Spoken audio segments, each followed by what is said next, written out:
9절 말씀입니다. 사도행전 17장 1절부터 9절 말씀입니다.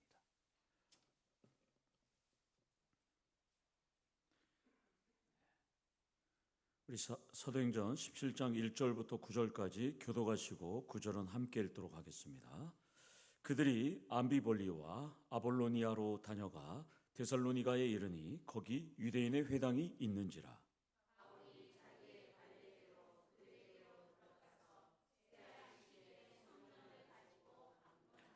뜻을 풀어 그리스도가 해를 받고 죽은 자 가운데서 다시 살아나야 할 것을 증언하고 이르되 내가 너희에게 전하는 이 예수가 곧 그리스도라 하니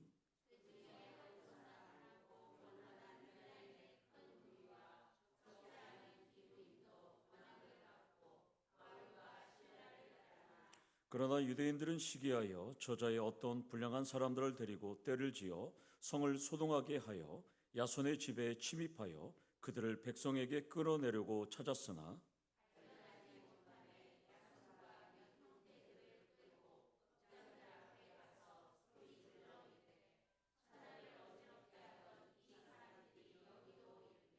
야손이 그들을 맞아 들였도다. 이 사람들이 다 가이사의 명을 거역하여 말하되 다른 임금 곧 예수라는 이가 있다 하더이다 하니 함께 읽겠습니다. 야손과 그 나머지 사람들에게 보석금을 받고 놓아주니라. 아멘.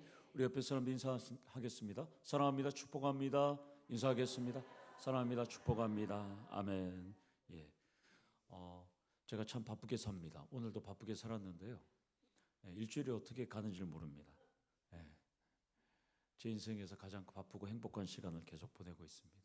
교회 시간도 오늘 다 만들어서 우리 장로님들과 수정도 하고 이제 최종적으로 만들어서 금요일 날 좀 올 수 있도록 부탁을 했는데 연휴가 있어서 좀 늦는다고 그랬는데 하여튼 일단 금요일까지 보내달라고 무조건 토요일 날 신방 가야 되니까 무조건 만들어 달라고 부탁을 하고 확정을 했습니다. 현수막도 또 시안도 좀 만들고 있고 오늘 또 조명 작업도 마무리하고 계속 왔다 갔다 하니까 어제 오늘 설교 한 편을 만들어야 되는데 만들지 다 못했습니다. 그런데 이제 제가 여기 오면서 신방도 언제는 해야 되겠다 했는데 와서 이제 마음이 이렇게 하나님께서 움직여 주셔갖고 바쁜데도 이제 또 신방 일정을 합니다. 오늘 강재 권사님이 열심히 기도해 주시고 뜨겁게 기도해 주신 것처럼 성도님들이 축복의 시간이 될 수 있도록 기도를 열심히 준비하셔야 됩니다. 그래서 본인 가정에 맞는 말씀이 적용이 되고 그 말씀을 갖고 또 힘을 얻어서 살아갈 수 있으니까 기도하시면 좋겠습니다. 지난주 바울과 실라가 빌립보 감옥에서 나와서 루디아의 집에 가서 신자들을 위로하는 장면을 우리가 살펴봤습니다. 기억나시죠? 기억은 안 나실 겁니다. 왜 안 나냐면 독일 심리학자 에빙하우스의 이 망각 이론에 따르면 사람이 이야기를 하고 20분 있다가 돌아서면 사람의 머릿속에 58.2%가 남는답니다. 20분 만에. 하루가 지나면 33.7%가 남아요. 6일이 지나면 지금 6일이 지금 지났잖아요. 25.4%가 남아요. 자, 여기서 스피드 퀴즈. 이번 주 설교 제목이 뭐였습니까? 한 번도 기억 못하죠. 저는 기억합니다.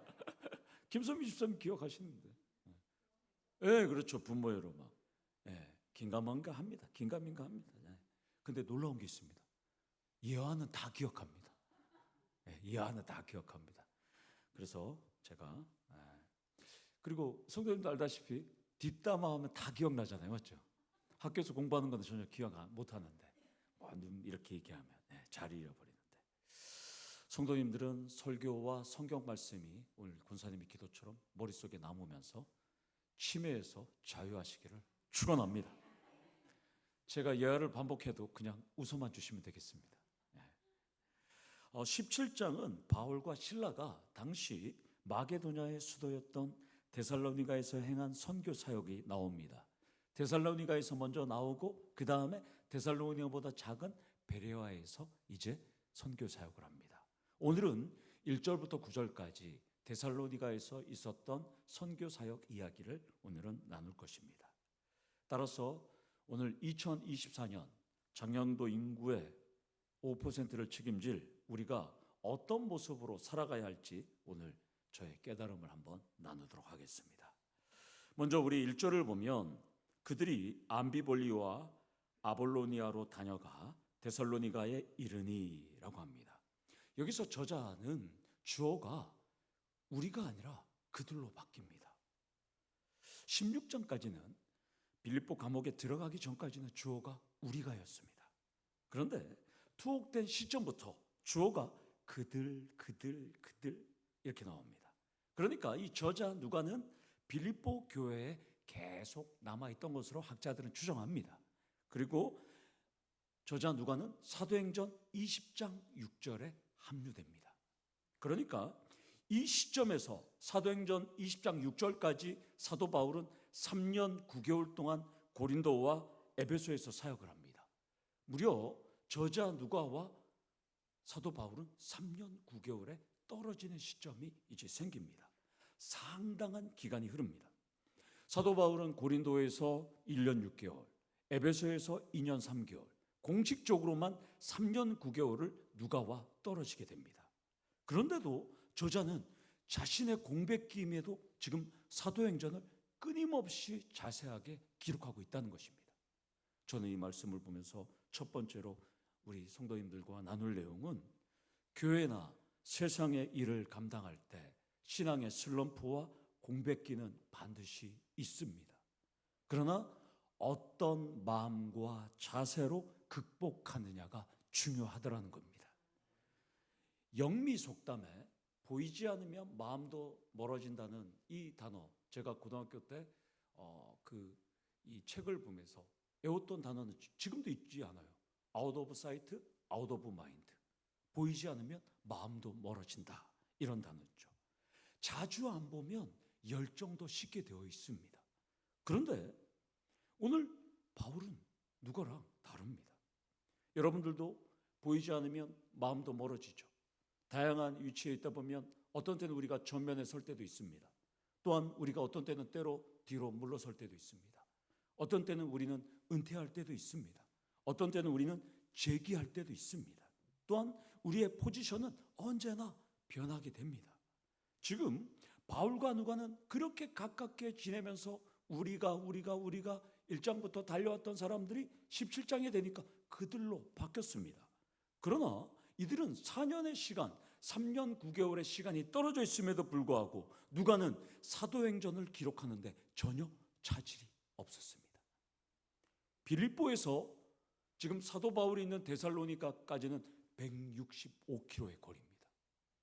제가 늘 대구와 포항의 거리가 80km라고 그러지 않습니까? 그럼 2배의 거리입니다.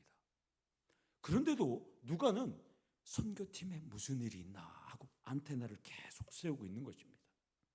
지금이야 전화, 카톡, SNS, 페이스톡, 화상통화 다양하게 언제든지 연락할 수 있고, 그래 전화 5시간 한 다음에 그래 내가 비행기 타고 갈게. 그래서 또 가서 만나서 또 대화하고 이렇게 하는 세상이지 않습니까? 그런데 지금 이 거리 우리로 따지면 2시간 정도밖에 안 걸릴 거리지만 당시로는 편지만 주고받아도 5일, 걸어서 가면 10일 이상 걸리는 엄청난 거리임에도 누가는 데살로니가 내에서 뭔 일이 있었는지 자세하게 지금 알고 있습니다.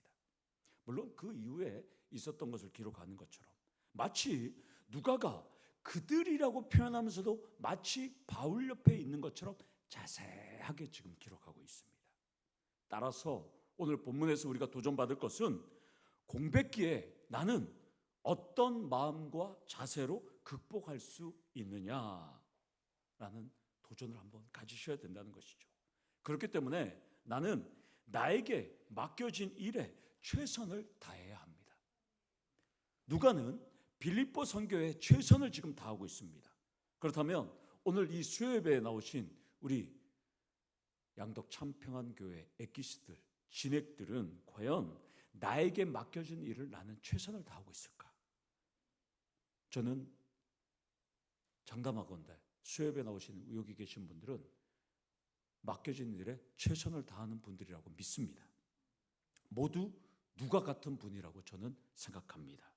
누가는 지금 맡겨진 일에 빌립보에서 최선을 다하고 있고 바울과 소통을 했을 것이고, 바울은 누가의 빌립보 사역에 대해서 기도하고 조언하고 후원을 해주고 또한 다양한 이야기들을 나눴을 것입니다. 사랑하는 성도 여러분, 교회를 감당하거나 세상의 일을 감당할 때 공백기나 슬럼프는 분명히 옵니다. 업다운은 분명히 있습니다. 목사들도 슬럼프가 옵니다. 그런데 바울과 누가의 사이처럼 여러분들 곁에는 소통하고 조언하고 서로를 위해서 기도해 주는 분들이 많이 있어야 한다는 것입니다. 장로님, 제가 지금 많이 흔들려요. 권사님, 제가 많이 힘들어요. 그때 서로를 위해서 뒷담화가 아니라 기도해주는, 소통해주고 신뢰하고 격려해주고 권면해주는 분들이 많기를 축원합니다. 여기서 저는 두 번째로 우리 성도님들과 나눌 내용은, 여기서 중요한 것은 인간과의 관계가 중요하기보다는 주님과의 영적 관계가 매우 중요하다는 것입니다. 오늘도 기도도 그런 내용이었지만 성도 간의 교통이 매우 중요합니다. 지금 바울과 누가는 165km, 2000년 전에 고대의 165km는 갈 수가 없습니다. 우리 조선시대 때, 100년 전만 해도 조선시대 때 우리 이 백성들의 평균 반경 거리를 조사해 보니까 4km였어요. 4km. 장터 정도 갔다가 그 다음에 자기 집에 오는 것. 그런데 우리나라도 100년 전에 4km를 왔다 갔다 했는데 지금 2000년 전에 165km면 상당한 거리입니다.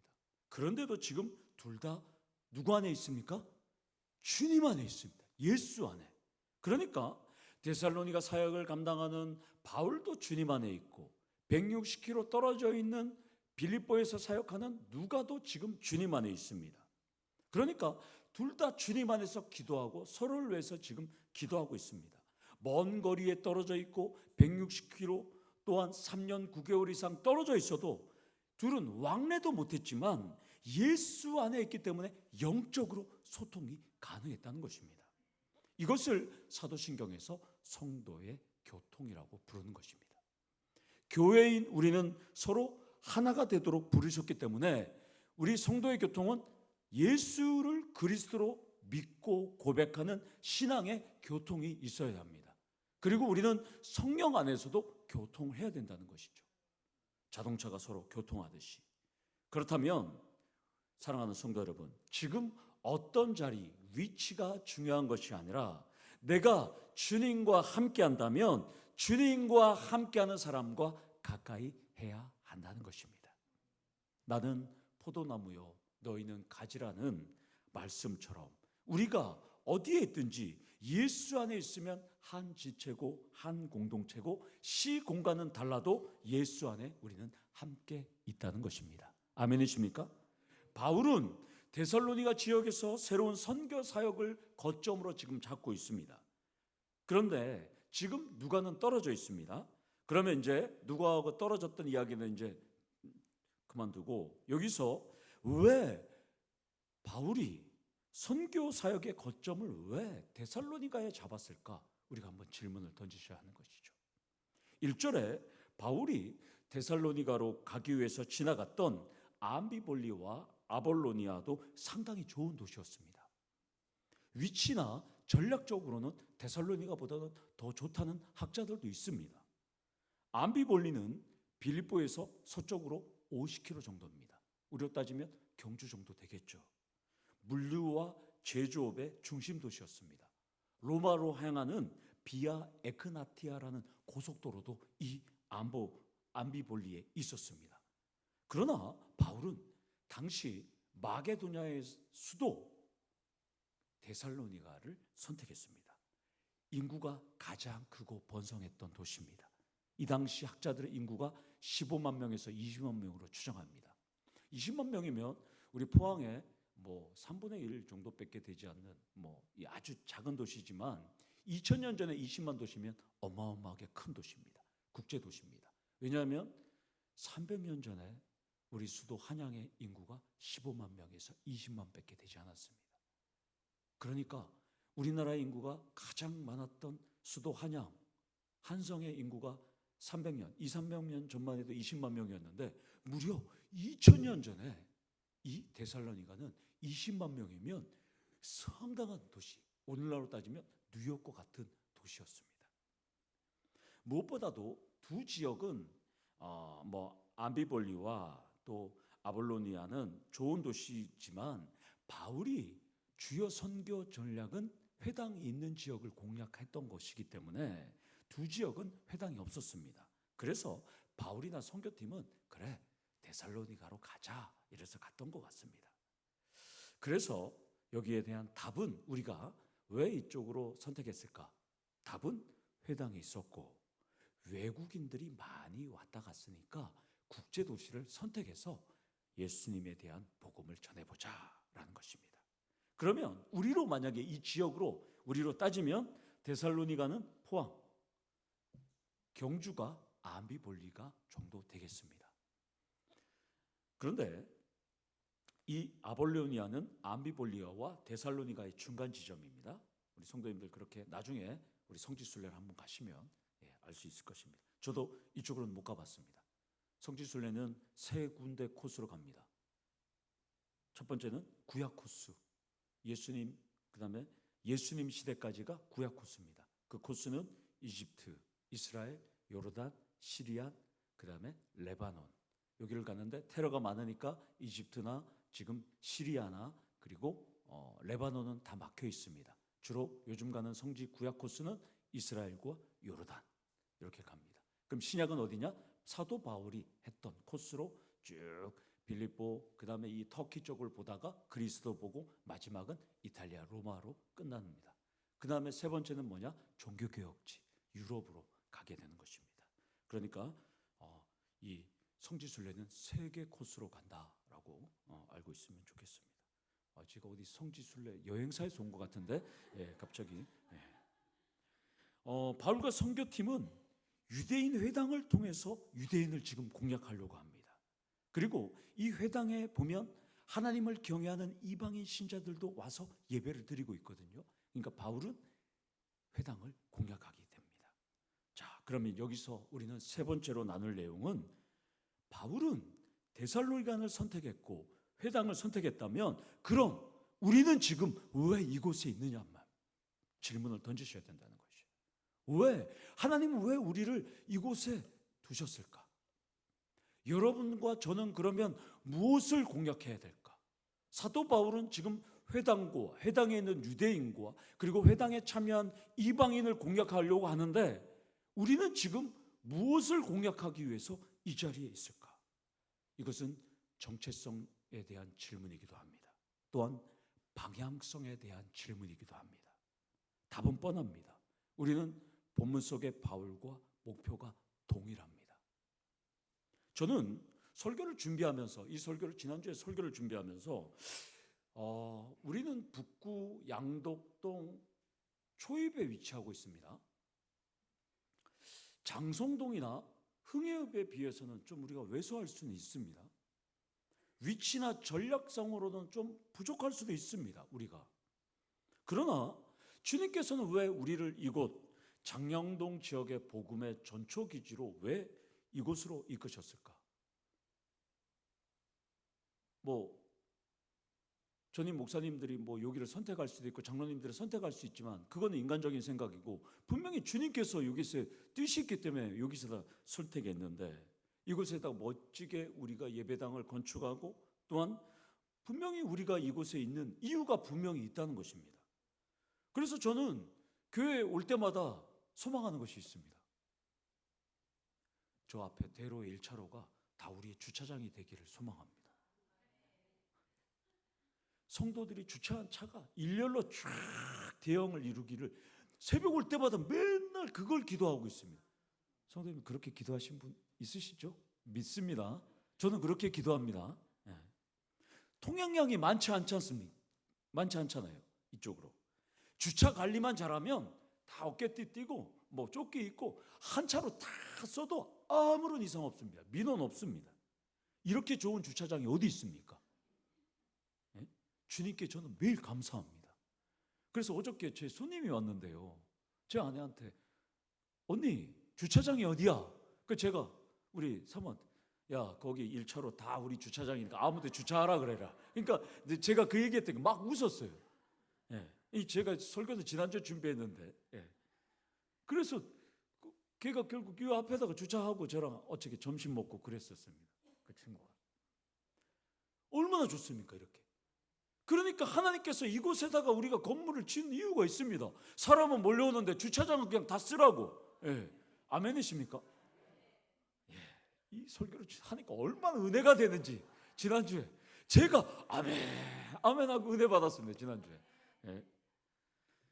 그리고 이 성전이 가득 차고 1부, 2부, 3부, 4부 예배 드리게 된다면 그때 주님이 이끄시는 대로 또 아멘하고 순종하면서 또 가면 됩니다. 예. 여기 공인중개사들도 많으니까 다 땅을 사놓을 거 아닙니까? 예. 비전을 열어가면 됩니다. 그때. 예. 목사의 청사진 계획이 아니라 주님이 이끄시는 대로 우리는 가면 됩니다. 잠언 16장 33절에 죄비는 사람이 뽑으나 모든 일을 작정하기는 여호와께 있느니라. 아멘이십니까? 우리는 전적인 하나님의 주권 아래 우리는 순종하면 됩니다. 사랑하는 성도 여러분, 양덕 참병한 사우룩 비전이 현실이 되도록 또한 그것이 우리의 이 세대에서 일어날 수 있도록 기도하시고 새벽과 금요 기도에 우리가 가득 넘쳐나는 기도 용사들이 넘쳐날 수 있도록 기도하시기를 원합니다. 4년 내 4배의 성장, 또한 장영동 인구의 5%의 예수의 제자와, 이것은 인간적인 생각이 아니라 주님께서 우리에게 맡겨주신 비전이라고 생각하고 기도하시기를 소망합니다. 오늘 기도하셨던 것처럼 우리는 가르치고 전파하며 치유하는 예수님의 미션을 수행하기 위해서 우리가 사우룩 비전을 만든 것뿐입니다. 그것은 예수님의 뜻인 것이죠.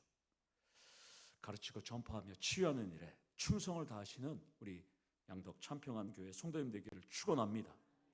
바울은 선교 전략에 맞춰서 회당에 들어가서 강론합니다. 2절에 새 안식일은 3주를 의미합니다. 3주 동안 구약 성경을 가지고 그리스도를 전합니다. 여기서 강론하다라는 이 헬라어 디엘렉사토라는 이 뜻은 그냥 강론이 아니라 서로 말을 주고받다, 토론하다 이겁니다. 그러니까 3주 동안 사도 바울의 이야기를 듣고 이들과 지금 치열한 논쟁이 계속되고 있었다는 것을 의미합니다. 유대인들은 그 얘기를 듣고 아니야 좀 이상한데, 그러면 사도 바울은 아니야 라고 계속 주고받습니다. 그것을 듣던 사람들이 놀라운 일이 일어납니다. 사도 바울의 선교 전략이 적중합니다. 4절을 보니까 경건한 헬라인의 큰 무리와 적지 않은 기부인도 바울과 실라를 따랐다고 말씀합니다. 여기서 따른다는 뜻은 이 데살로니가 지역에 예수를 믿는 공동체가 지금 등장했다는 것을 의미합니다. 성령의 역사로 예수를 모르는 지역에 지금 예수를 믿는 공동체가 생기니까 지금 난리 날 분은 누구 한 분 있잖아요. 누가 난리 날까요? 미스터 사탄.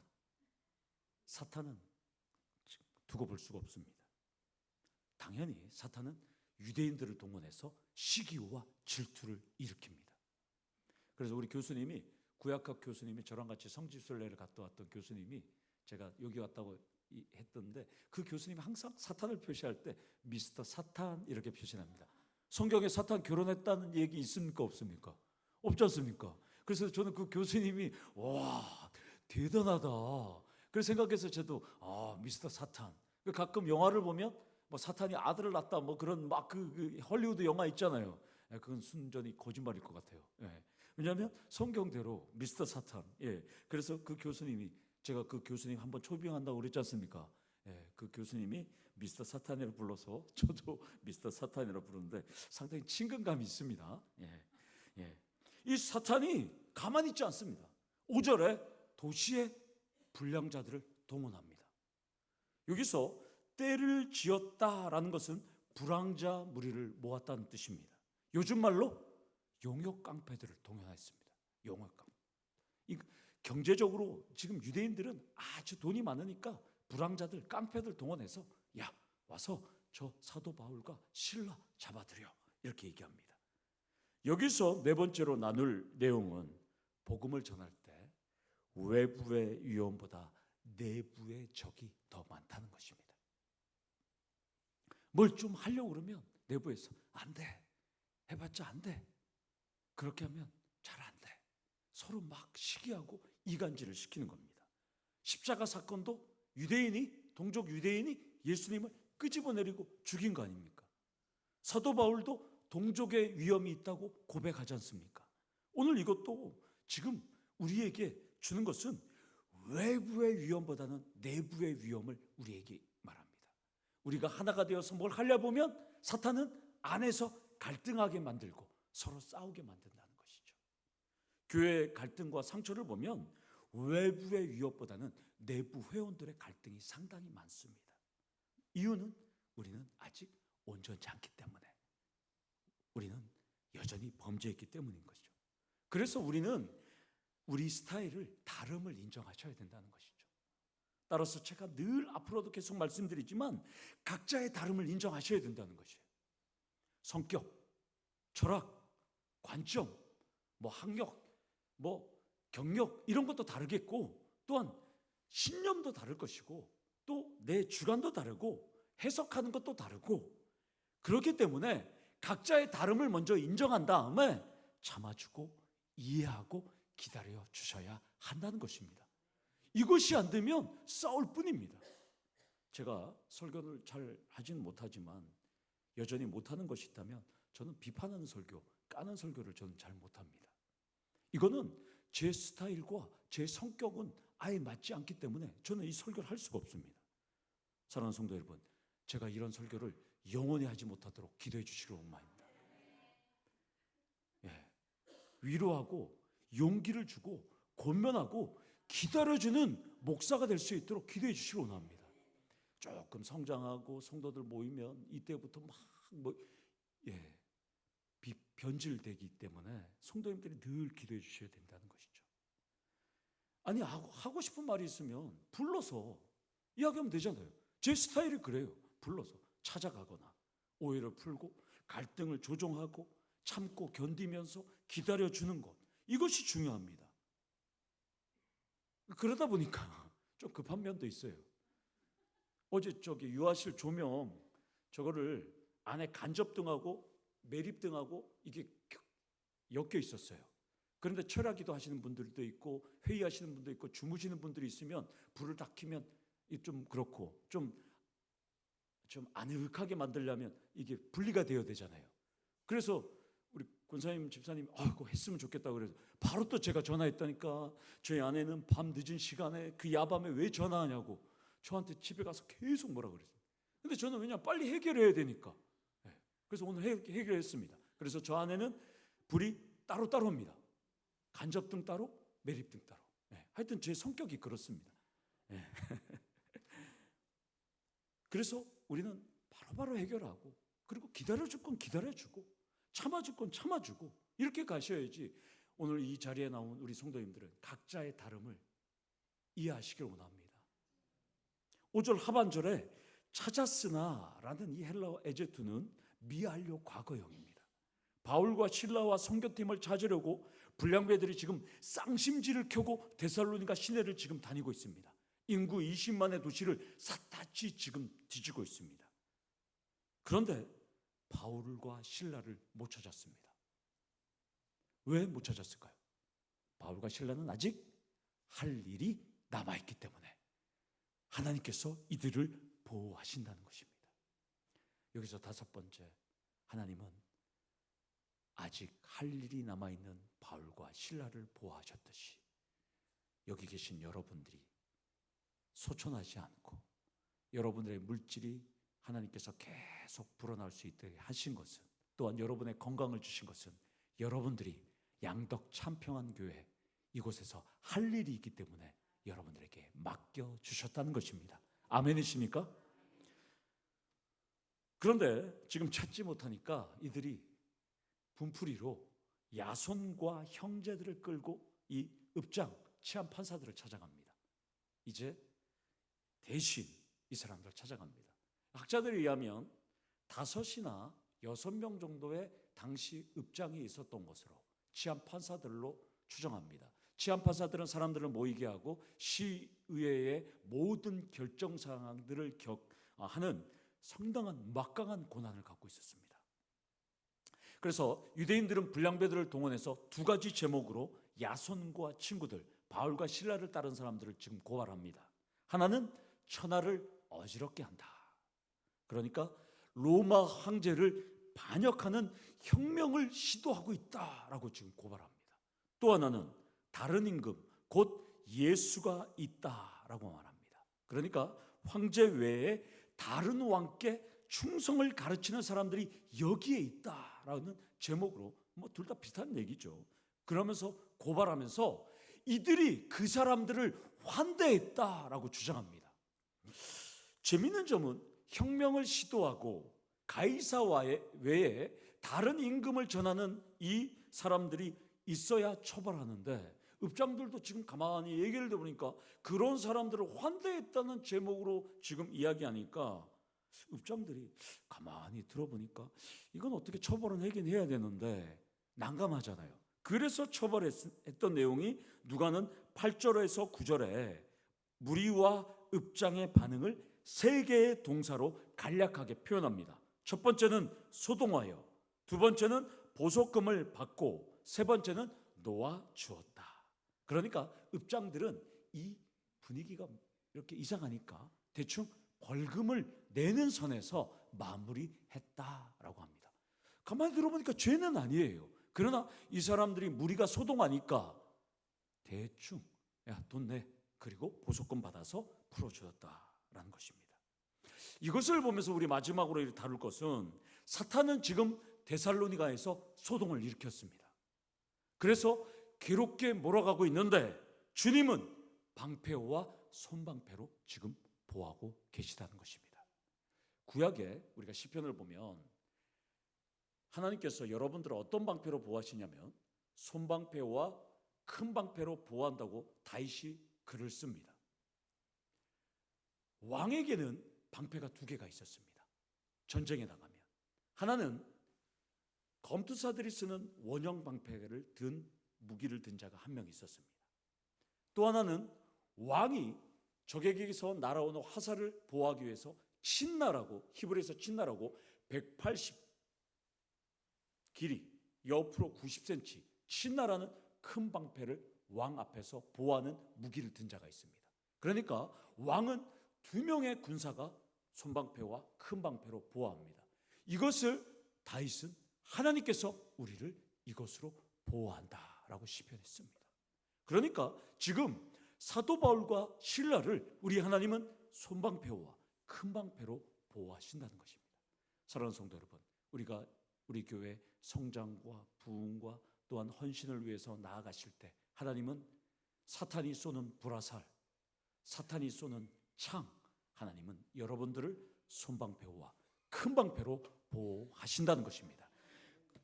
사도 바울과 실라를 이렇게 보호하시고 모든 상황을 싹 정리하셨다는 것입니다. 오늘 말씀의 결론입니다. 사랑하는 성도 여러분, 주님은 여러분들을 바울과 실라처럼 보호하실 것입니다. 우리가 성장하고 부흥할 때 데살로니가처럼 사탄은 소동을 일으킬 것입니다. 그러나 우리 하나님은 여러분들을 바울과 실라처럼 손방패와 큰 방패로 주님의 날개하로 보호하실 때 우리 교회는 은혜와 평안이 넘쳐나는 그런 놀라운 축복이 가득 넘쳐나기를 경험하는 우리 성도님들 되시기를 간절히 축원합니다. 아멘. 우리 다 같이 기도하시겠습니다. 아버지 하나님, 데살로니가의 소동 속에서도 바울과 실라를 안전하게 보호하시고 또한 그들을 추종하는, 그들을 따르는 우리 야손과 그의 형제들을 보호했던 것처럼 아버지 하나님, 우리 양덕 참평한 교회가 이제 성장하고 부흥하기 위하여 아버지 하나님 앞에 섰습니다. 미스터 사탄의 많은 공격 속에서도 우리 하나님 손방패와 금방패로 보호하여 주시고 성도님들의 사업장과 일터와 아버지 하나님 가정을, 아버지 하나님 건강을, 아버지 하나님 자녀들을, 아버지 하나님 직장을 우리 하나님 눈동자 같이 보호하여 주시고 주님의 날개 아래 거하여 주셔서 우리 교회가 더욱더 각자의 다름을 인정하며 더욱더 하나가 될 수 있는 귀한 공동체 될 수 있도록 하나님 역사하여 주시옵소서. 예수님의 이름으로 기도드리옵나이다. 아멘.